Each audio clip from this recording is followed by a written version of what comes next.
Hello everyone, I'm Chen Keyu, you can also call me Corey, and I'm going to share with you the book I read this month in this video.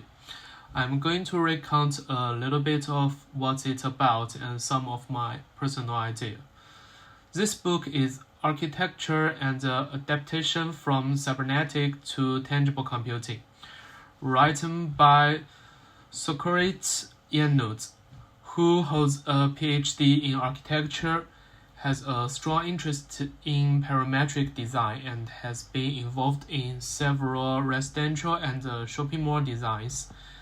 And this book first published in 2016. 7 years has passed, and some of the ideas mentioned in the book has been used everywhere in our life. Even though they may be very fantastic ideas 7 years ago and very advanced 5 years ago. This book is an in-depth exploration of the complex interactions between architecture's cybernetics or artificial intelligence and tangible computing in architecture design. This book offers a comprehensive perspective on understanding the dynamic relationship between architecture and technology. This book mentioned a lot, but after reading it myself, I summarize it with following main points based on my impressions. First one is application of cybernetics and AI architecture. The second one is smart home and adaptive architecture. The third one is psychological and human-computer interaction. Fourth one is practical applications of tangible computing. The last one is case studies and historical context. These summaries are only based on my impressions of the book and are not in order of writing or logic. The book presents a lot of obscure concepts, but give me many vivid and concrete examples. I will select some impressive examples to show you at this video. In the study of computer complexity, I often connect what we are doing and learning with smart furniture or smart house. And it just so happens that the concept discussed in this book contains the underlying logic of smart house. And at the same time, the concept extends the intelligence in smart house to the entire building through suitable sensors so that the whole building is given life, the architecture will be alive. But at the same time, there is subjective control by accept people. I'm very interested in this topic. I think this book is very important to me to read and combine with the knowledge we learn at computer complexity, as well as the whole knowledge of architecture. I think the book is very helpful. Also, the book has a writing background based on the research into transforming buildings into living machines that can adapt and respond to environment needs.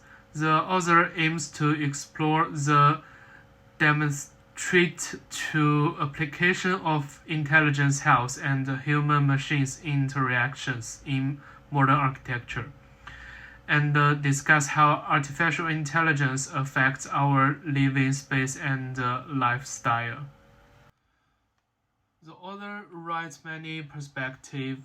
What impressed me the most, also we can call the core message I understood, was through this book, he may want to show readers that architecture can be a complex system capable of interacting with the users and the environment.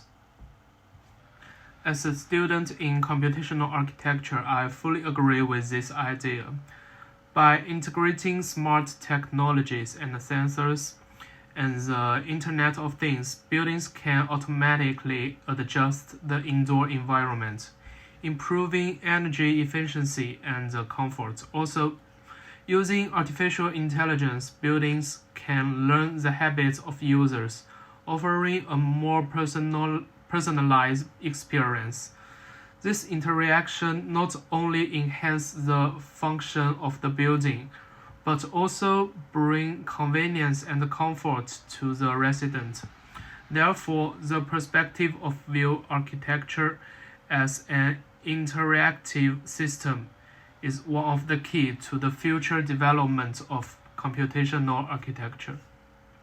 In architecture and adaptation from cybernetics to tangible computing, there are pioneering examples of building functions as complex systems, ranging from entire structures to city-scale projects, and even specific mechanic function.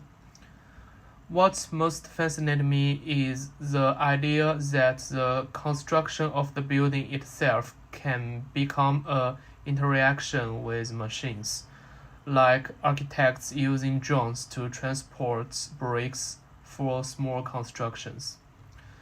The book describes Maxwell Tower as an example of architecture components, adjusting to external environments.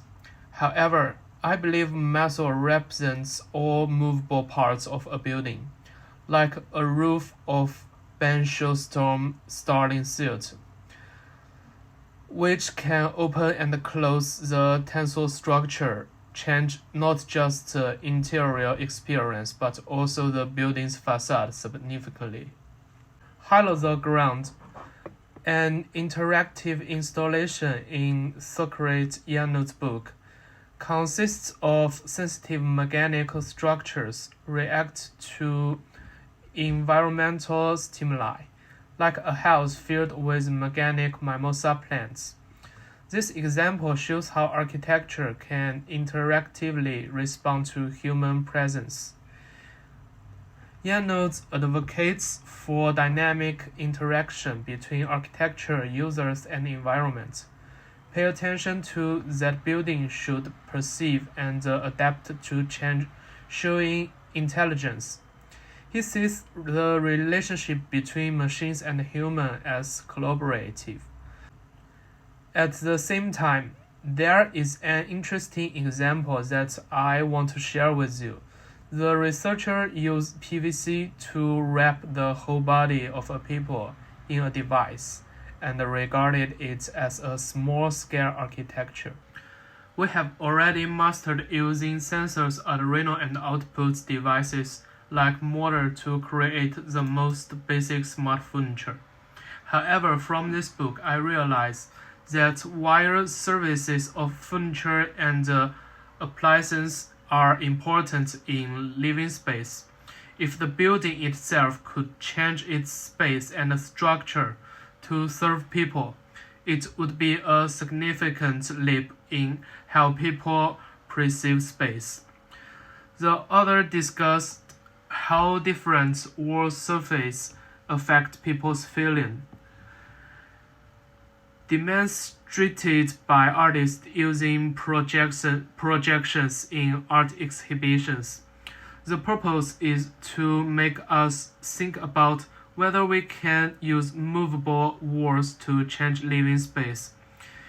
If we collect enough environmental parameters and adapt to human behavior, this can make people feel more comfortable in the space while making it more efficient. For example, in a two-bedroom apartment, could we move the wall between the living room and the bedroom? When the living room is using to make it most spacious, if future technology allow for non-fixed space in buildings, could we have the algorithm to determine the appearance of space at any given moment? This perspective might impact my understanding of space in my studies of computational architecture, making me view architectural space more flexible and with the developmental perspective,